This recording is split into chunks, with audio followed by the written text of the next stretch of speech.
টাকার নকশা থেকে বাদ দেওয়া হচ্ছে বঙ্গবন্ধু শেখ মুজিবুর রহমানের ছবি, আর যুক্ত হতে যাচ্ছে ধর্মীয় স্থাপনা, বাঙালি ঐতিহ্য সহ জুলাই বিপ্লবের গ্রাফিতি। আপাতত 20, 100, 500 ও 1000 টাকার নোটের নকশা পরিবর্তনের সিদ্ধান্ত নিয়েছে সরকার। সবকিছু ঠিক থাকলে আগামী 6 মাসের মধ্যে বাজারে আসবে নতুন এসব নোট।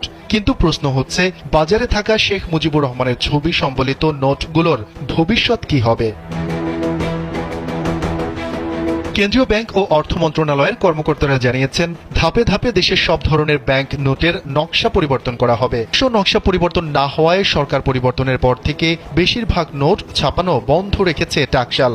নতুন নোটের মধ্যে শেখ মুজিবুর রহমানের ছবি থাকবে না, তবে তার ছবিযুক্ত যেসব নোট বর্তমানে বাজারে প্রচলিত রয়েছে সেগুলো চালু থাকবে বলে জানা গেছে।